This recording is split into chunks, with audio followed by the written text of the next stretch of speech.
Would you be the jerk for not inviting your partner to a vacation because you don't believe they're physically capable of withstanding it? We'll get into that in a bit, but first, am I the jerk for refusing to play violin even though it meant not being allowed to eat dinner? My parents recently put down the rule, no dinner until 1.5 hours of violin practice is completed. Since they realized I, 16-year-old female, rarely ever practiced violin, and if I did, it would only be for 30 minutes. I absolutely hate playing the violin. Last time I asked them if I could stop playing the violin, they said they'd ground me for a year, but they kept extending it past 3 years. People have recommended I try playing songs I like, and I tried, but then I ended up hating the songs. I'm not a lazy person in general. I'm quite good academically and physically. Around a week ago, I outright refused to practice violin and skip dinners. My parents never thought I'd choose that option and are extremely mad. They've taken away more things recently, such as books, art supplies, one of my hobbies, soft toys, I'm still very attached to them,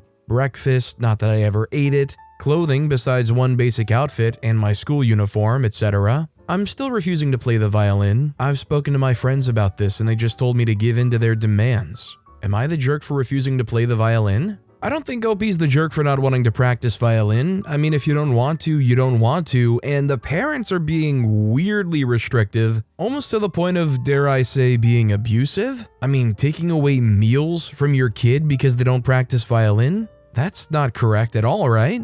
Taking away their wardrobe? That doesn't make much sense either. Also, hi, I'm Steven, and if you guys enjoy getting to decide whether or not all of these people are jerks, why not hit those like and subscribe buttons down below? That said, our next story is, am I the jerk for not including my son's adopted child in my will? My wife and I are in our 60s. We're thinking of retiring soon, and we're trying to get our finances and everything we own in order. For example, we're finally selling our old house because it's too big and we don't need it. We want to live in a quieter place in a smaller house. We have 3 kids, all adults by now. Each of our kids have their own kids as well. We have a daughter with 1 kid, a son with 2, and another son with 2 biological kids and a stepdaughter. Our youngest son was married. About 10 or so years ago, he cheated on his wife and they got divorced. He cheated with his current wife, then he adopted her daughter. We want to divide our estate between our children and our grandchildren. We had a family gathering to talk about some of these things, especially the house in case any of our children wanted to buy it themselves.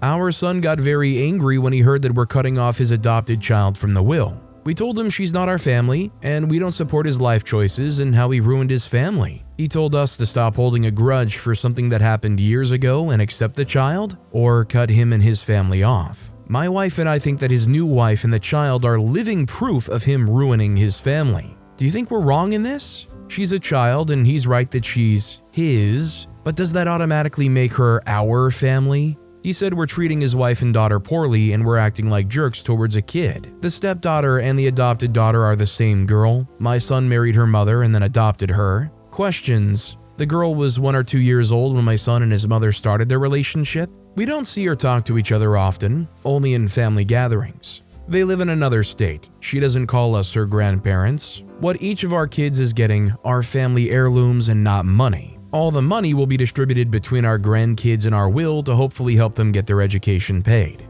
My son doesn't have contact with his ex-wife or his biological kids. He cut them off and didn't even want to pay child support. My wife and I helped our daughter-in-law and our grandchildren. To make it clear, what my son is getting from us is some photos and items from his childhood that we keep. It's essentially trash, but we like to look at them every once in a while to remember our kids' childhoods. He isn't getting money or jewelry. I'm getting a lot of comments. Sorry if I can't answer all the questions. For those who wonder if the girl could actually be biologically my son's daughter, I don't know, and it doesn't make a difference to me or my wife. For those who say that love should be unconditional, I disagree. Love is always conditional to the bare minimum to maintain a bond. That's my opinion. Yes, my son's 2 biological kids, the kids he had with his first wife, are in the will along with our 2 other kids' children. Our grandchildren are getting some heirlooms too. The things we're giving to our son aren't things that our other 2 kids would want. For those who are saying that I would neglect a child adopted by my children under different circumstances,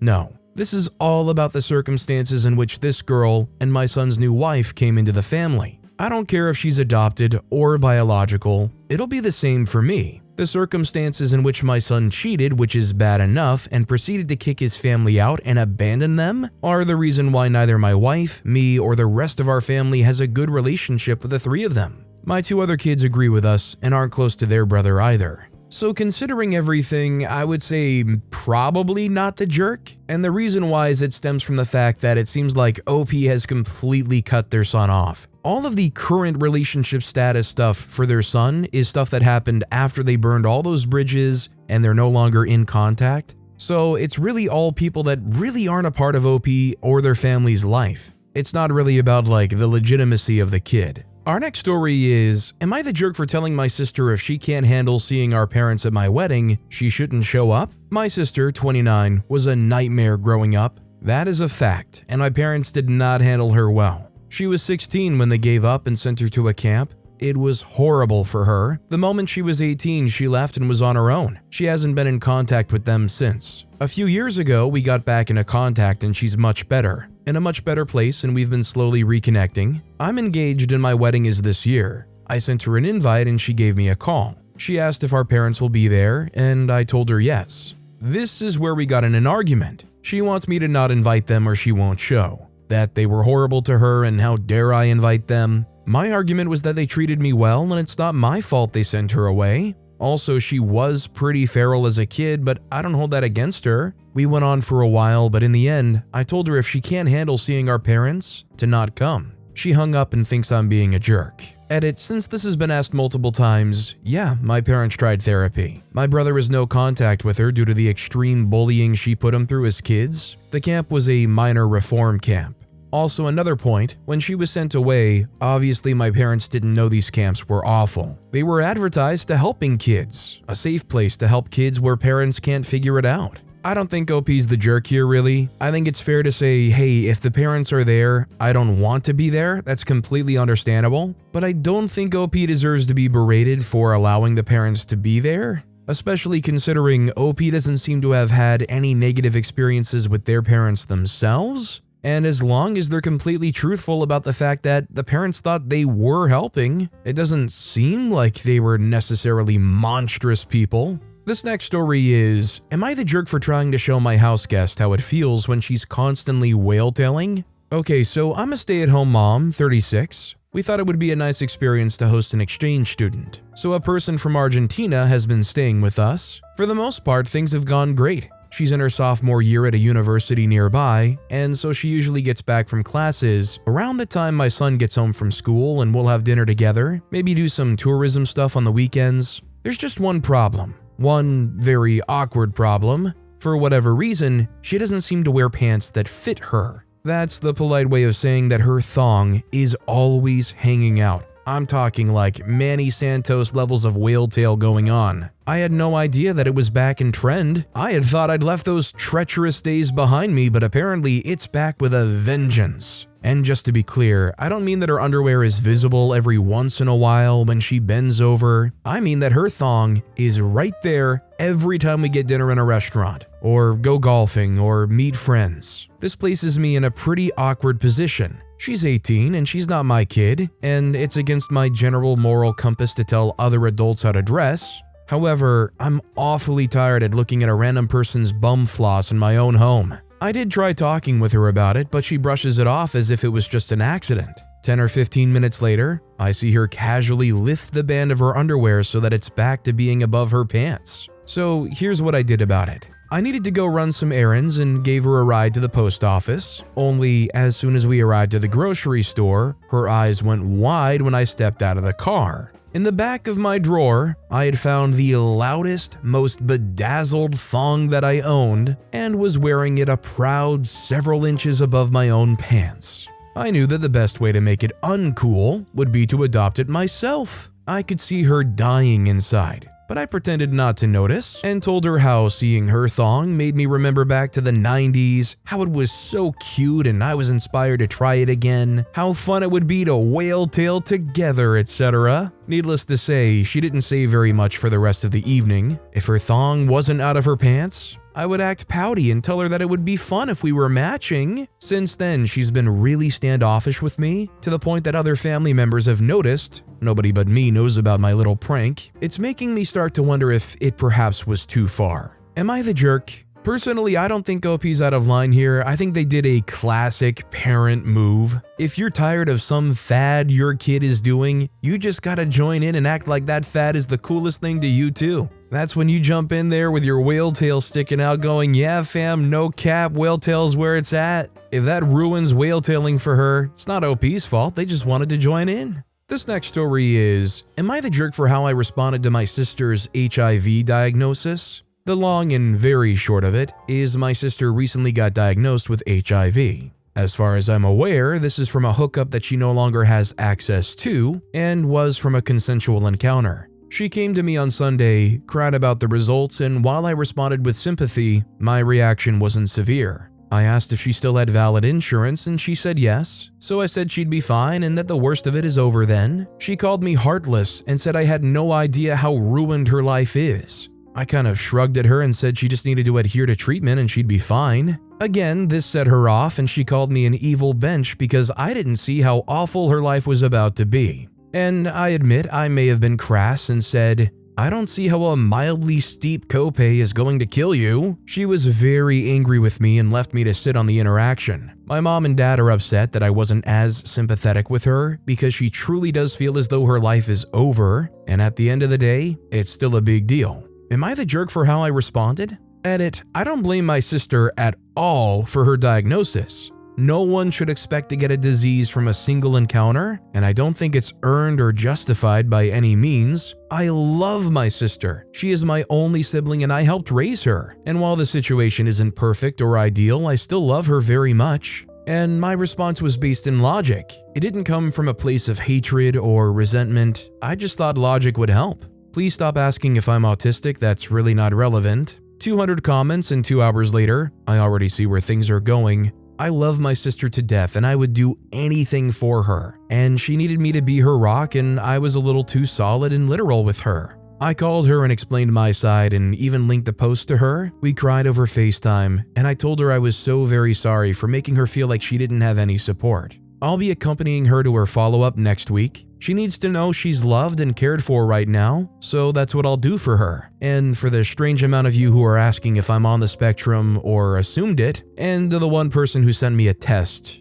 yes I am. So I really do believe that OP wasn't trying to be a jerk here, very much they're based in logic. Nowadays with medicine, you can get it to the point where it's possible you might not even be able to get it detected on a test. Obviously, as OP kind of hinted to towards the edits in their post, and as they came to realize, they were really looking more for a pillar to lean on, looking for some support. And it wasn't necessarily that they were legitimately thinking, oh, my life is over. It's that they were probably overwhelmed, understandably so. This next story is, am I the jerk for letting my grandson sleep hungry when he didn't like the food I made? Hello all, I'm 59, my daughter is 31. She's been living with me for the past few months as they've had some financial trouble. Her husband is 38 and they have 4 children from 5 years old to 9 years old. I'm vegetarian so I don't cook meat in the house, but her youngest is picky and usually doesn't like my food. My daughter cooks a few meals a week, and she'll usually make something for the kids if I'm making something they won't like.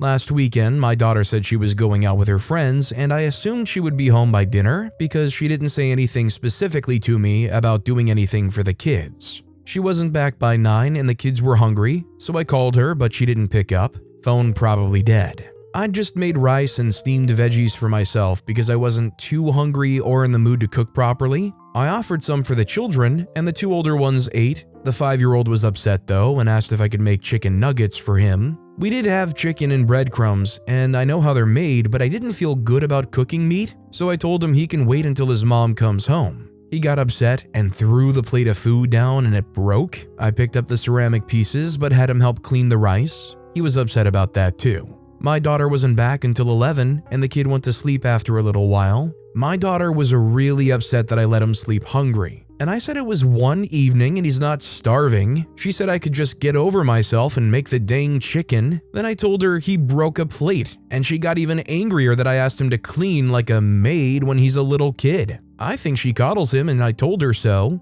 What do you think? I think it's pretty clear both sides are kind of at fault here. She was out, phone off, doing whatever, probably partying. OP should have tried to get something that the kids would eat and get them in bed before 9 p.m. Our next story is, am I the jerk for not letting my niece be the flower girl at my wedding? I, 25-year-old female, am getting married next month. My brother and sister-in-law have a 5-year-old daughter, Emma. They assumed Emma would automatically be the flower girl in my wedding. The issue is that I've asked my best friend's daughter, Hannah, 6-year-old female, to be the flower girl instead. Hannah's mom is my maid of honor and she is like family to me. When I told my brother and sister-in-law that Hannah will be the flower girl, they got really upset. They said I'm choosing friends over family and breaking their little girl's heart by not giving her this special role. I try to explain that I've known Hannah her whole life too, and it's a sweet full circle moment to have her in the wedding. We have a very special connection that I don't have like this with Emma, even though I love Emma too, but my brother said I'm a selfish aunt and setting a bad precedent in our family. Now they don't want Emma involved at all. My parents think I should just let both girls be flower girl to keep the peace, which I thought was a cool idea, and I initially didn't think of that. When I told my brother and sister-in-law that this would be great, they declined and said they don't want her to do it anymore at all. Am I the jerk? I don't think OP's the jerk here. It's their wedding and they can choose whoever they want to be flower girl. You could choose your best friend's pet dog to be flower girl and you still wouldn't be in the wrong for it, especially when OP went out of their way to offer a compromise where both of them could be flower girl. This next story is, am I the jerk for calling my step-siblings suffocating and refusing to participate in family vacations?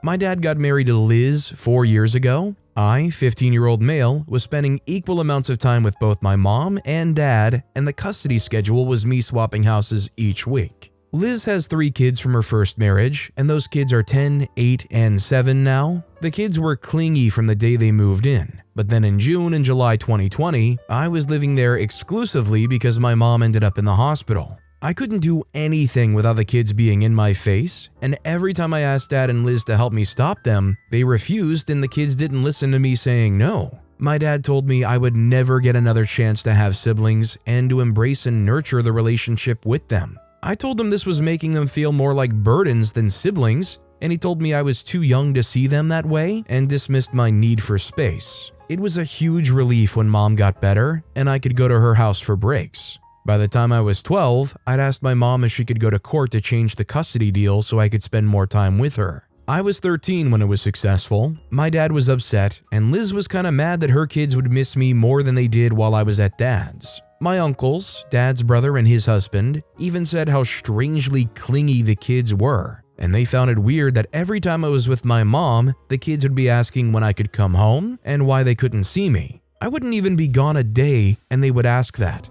They started that before we even knew each other a year. I spend way less time with my dad now, and I went on vacation with him, Liz, and the kids last June, and it was miserable. My vacation was basically spending all that week with the kids and following them around and doing stuff they liked. On Christmas Eve, I spent a few hours at Dad's because the court still asks for that. So I was there and my step-siblings were being super clingy and telling me not to go and I should be with them at Christmas. And then they demanded they get invited to my mom's house. And Liz asked me how I could leave and miss out on a family Christmas and hurt my siblings so much. Dad told me on the drive back to Mom's, he told me that I should be taking my responsibility more seriously. I took a 3-week break from them, but the 10-year-old called me daily during those 3 weeks. Then Dad announced we were going on vacation again in May, and he was saying it was a place I wanted to go. I decided right there that I was not going to ruin a place I'd always wanted to go by being smothered by my step-siblings, and I told Dad they can go but I won't, and that I won't be going on vacation with them again.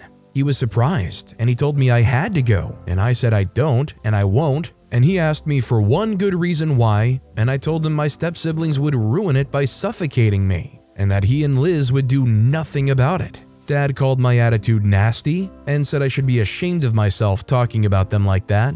Am I the jerk? I don't think OP's the jerk here. I think their dad and Liz are just making things way too difficult. And really, they're allowing a situation to fester where nobody's going to be happy with each other in this situation. It sucks for both OP and the step-siblings because it really could be so much better if boundaries were in place. Our next story is, am I the jerk for telling my sister-in-law to stop turning my wife against me for no reason? My 34-year-old male sister-in-law, 32-year-old female, made some gestures and acted surprised when she saw my reaction to my wife's 34-year-old female gift for my birthday. I'm not an expressive person, and I'm not a good actor. Even if I loved a gift, it won't show. When my sister-in-law saw that, later she pulled my wife aside and asked her if I was always this cold every time she gave me something or surprised me. My wife said yes. This made my wife conscious of my reactions. My sister-in-law expects every partner to act super happy and joyful when gifted anything. She might be a good actor or an expressive person, and so is her husband. If he gave her a sock, she'd still act like it's a Rolex. It's sweet, but I'm not like that. My wife started to get less excited about buying me things, which really upsets me, not for the gifts I couldn't care less, but because she now feels that I'm not a person to be gifted things, or that I'm unhappy with her efforts. I texted my sister-in-law and told her to stop turning her sister against me for no dang reason. My sister-in-law said I'm a butt for assuming that people can turn her sister easily. She's her sister. She can totally turn her around. I think OP's being pretty misguided here. If something their wife doing is upsetting them, shouldn't they be talking to their wife about it? You know, communicating that you love these gifts, it's just you aren't the best at expressing it? I mean, why go around blaming the sister-in-law for that? I mean, I'm right there with OP. Whenever I get gifts and open them, I start to get in my head and I'm thinking, oh, it would be great if I just acted so happy and surprised. And I end up just having this conflicted feeling where I kind of just half-heartedly like, oh, wow, thank you so much. But I don't think I'm really seeming genuine and like it's hard for me to actually amp up in that moment. I mean, you just gotta communicate with your wife here. Our next story is, am I the jerk for telling my wife she needs to knock on my separate bedroom door before entering? About a year ago, my 44-year-old male, wife, 38-year-old female, suggested us getting separate bedrooms since she had a lot of trouble sleeping together, and it would allow us to have our own privacy. I was initially not a big fan of the idea because I thought it would affect our relationship and our connection, but after talking about it for a few months, I reluctantly agreed. She also suggested that we need to respect each other's privacy by knocking on each other's doors before entering. So for about a year now, we've had our own bedrooms, and to my surprise, I've been enjoying it a lot. We still sleep together a few times a week, but do spend the majority of the nights separately. I've really enjoyed the privacy and having the opportunity to unwind by myself without having to worry about anything else. But my wife, on the other hand, doesn't seem to be enjoying it as much. She has started spending more nights with me in my bedroom, which is fine. But she's now started acting like we don't have any agreements at all. At first, she was very adamant about knocking on each other's doors before entering each other's rooms, and would frequently call me out on it if I didn't. But now she started acting like my separate bedroom is her bedroom, and she doesn't knock before entering my room like we agreed to. When I called her out on it, she got really emotional and angry with me. She told me that I didn't care about her, and I didn't want to have her around anymore. She also said that it really hurts her feelings, but I just referred to all the rules she had made up, and that has gotten her really upset. Am I the jerk? I don't think OP's the jerk as long as the basic premise is still being followed. You haven't agreed to anything new, so why should it all be switched up now? Our next story is, am I the jerk for not telling my dad's guests that I marinated the chicken with milk? It was my 18-year-old male, dad's 43-year-old's birthday. He wanted me to cook for him and some friends, and I said yes. Met some of them before. One of his friends is also my girlfriend's, 18's, dad. I did what my mom taught me, use milk to make the chicken tender. A couple of them were surprised that I managed to cook roasted chicken well. I told them thanks. I just marinated with milk to make it tender, and one of them panicked. Turns out he has a milk allergy and gets digestive issues. My dad started berating me, saying that I should have told them ahead of time that I was using milk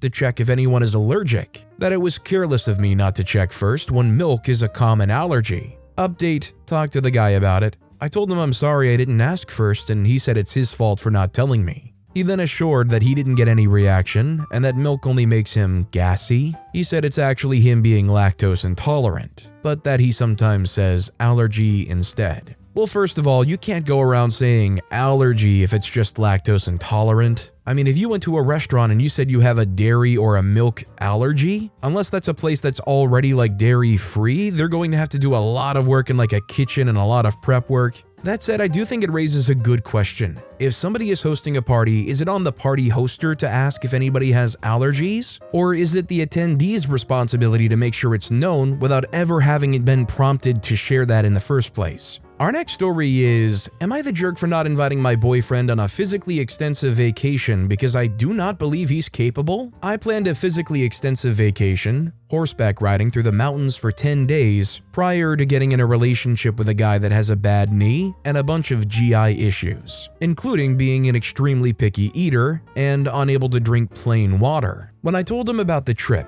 he immediately asked if he could come and if there was space on the excursion. He was really excited that something like that exists. He used to ride horses when he was a kid. When I pointed out that he'll be on horseback for literally 10 days, hasn't even ridden a horse in 12 plus years, will have to eat whatever food they provide and sleep in a rough campsite on top of all these health issues, he said he would just bear it. I told him he should research the trip and maybe go ride a horse locally somewhere. He had no interest in that and instead went to Boot Barn and started buying cowboy clothing. His knee issues are significant. If something happened, he could really injure himself further, and he's on state health insurance. It's not great care. He kept talking like he really could do this trip. He can't even walk more than a mile or two and cannot go hiking. How could he possibly ride on horseback through the mountains for 10 days? I literally turned into his medical assistant for physical work and his GI issues. His lack of concern and inability to think realistically struck me. If I go even a year without riding a horse, even just 6 months,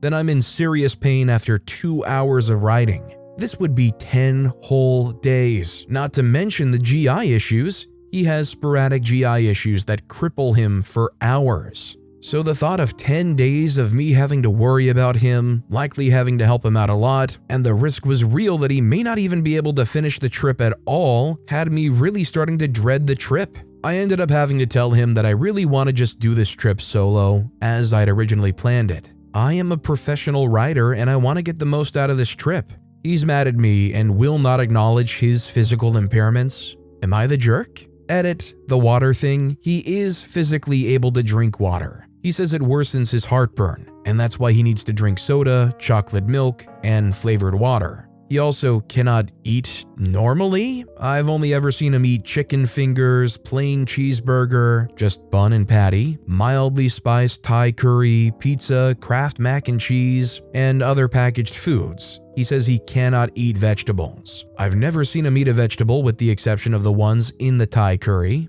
This alone is almost reason for me to not want to go with him. They don't have a kids menu. There will be a chef making food and you don't get to make requests. So I don't think OP's the jerk here. I think if OP's still interested in having a relationship after this, they should say, look, we'll try to do something horse related later together, something that's more realistic for both of us. This is much more of a hardcore trip that he's just not ready for. And realistically, there's going to be handicaps and strangleholds if OP goes with him. It's just not the right fit for him, and it's not about OP not caring or not wanting them there. It's just not realistic. As far as the whole diet thing goes, I'm very wary on his whole he can't drink water because it makes his heartburn worse. To me, that just seems dubious at best. As far as his diet goes, I do know people that have GI issues and they've actually been told not to eat vegetables. At least not without like steaming it down to an almost mushy consistency. But with that being said, that's all the time we have for today. Now, if you want to hear another absolutely crazy Am I the Jerk Here story,